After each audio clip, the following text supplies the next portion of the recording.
और इस वक्त बड़ी खबर औरंगजेब को लेकर वीएचपी प्रवक्ता विनोद बंसल ने बयान दिया कि महाराष्ट्र की धरा पर नहीं रहना चाहिए औरंगजेब की कब्र को हटाने की मांग की है। एक्स पर पोस्ट कर औरंगजेब की कब्र को हटाने की मांग की। औरंगजेब के बाद अब उसकी कब्र की समाप्ति का समय भी आ रहा है, ये उन्होंने लिखा। औरंगजेब की कब्र को हटाने के लिए महाराष्ट्र सरकार को ज्ञापन भी देंगे।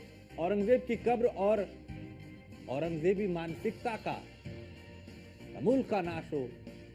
सीएम योगी भी औरंगजेब को लेकर करारा प्रहार कर चुके हैं। औरंगजेब को लेकर कई बार सीएम योगी ने हमला भी बोला है।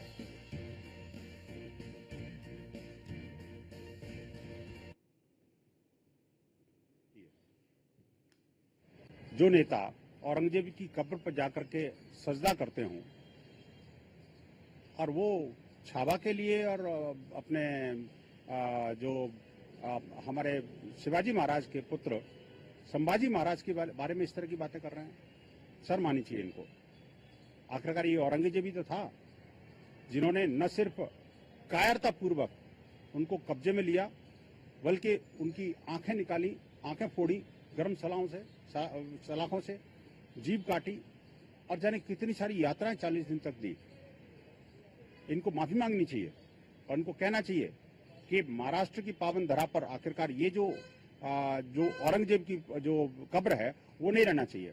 ऐसे लोगों को कुछ और कहने का कोई अधिकार ही नहीं है, जो हमेशा से औरंगजेबी मानसिकता को जीते हों और अपने आप को उनका पोता पड़पोता समझने की कोशिश करते हों।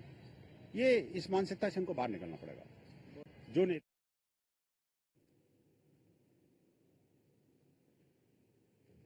तो औरंगजेब को लेकर इन दिनों काफी सियासत भी हो रही है। अबू आजमी के बयान के बाद से ही लगातार आरोप प्रत्यारोप का दौर शुरू हुआ। उसके बाद उन्होंने माफी मांगी, बैकफुट पर आए, लेकिन अब भी मामला नहीं रुक रहा। विनोद बंसल हमारे साथ जुड़ चुके हैं, प्रवक्ता हैं वीएचपी के। विनोद जी, आपने औरंगजेब की कब्र को हटाने की मांग की है और यह भी कहा कि कुछ लोग औरंगजेबी मानसिकता के हैं। कौन है वो लोग और ये आप जो मांग कर रहे हैं इसके पीछे क्या मंशा?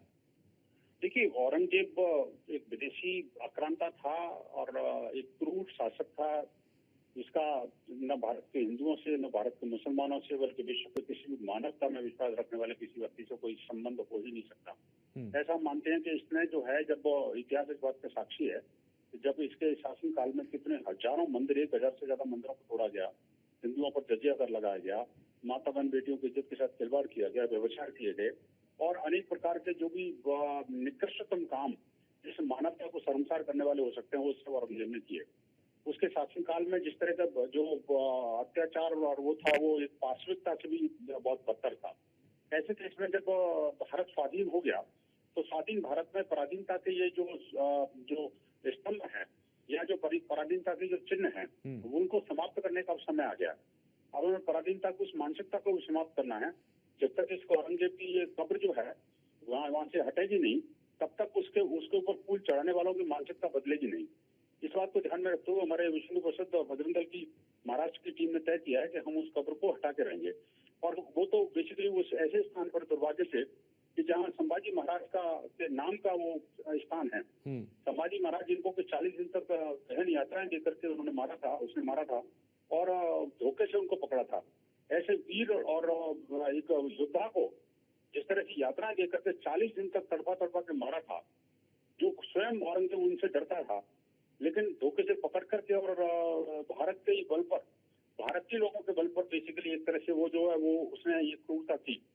तो अब समय आ गया है कि हम उसकी कब्र को भी वहां से हटा देंगे। हमने पहले संकल्प किया था जब माँ भारती की नग्न चित्र और देवी देवताओं का नग्न चित्र बनाने वाले अहमद हुसैन को चेतावनी दी थी और उसको भारत से बाहर भागने के लिए मजबूर किया था।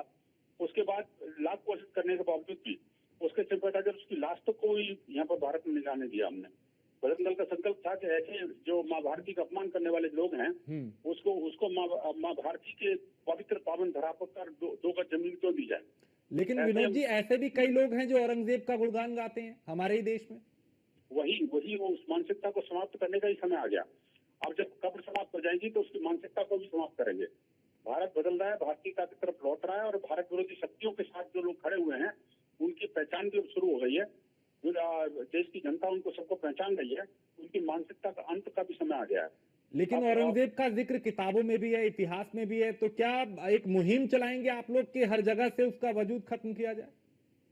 नहीं, निस्संदेह देखिए, वजूद का मतलब है कि उसकी जो सच्चाई है वो दुनिया को पता लगनी चाहिए। मैं ये नहीं कह रहा कि औरंगजेब शासक नहीं था।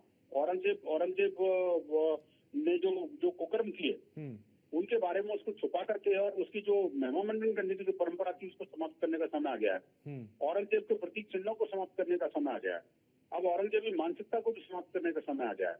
देश देखिए, जब जो लोग कहते हैं कि खबर को उखाड़ने से क्या हो जाएगा, तो मैं कहना चाहता हूँ कि जब अंग्रेज गए थे तो सबसे पहले हमने लाल किले से साइमन जैक को उतार करके तिरंगा फहराया था।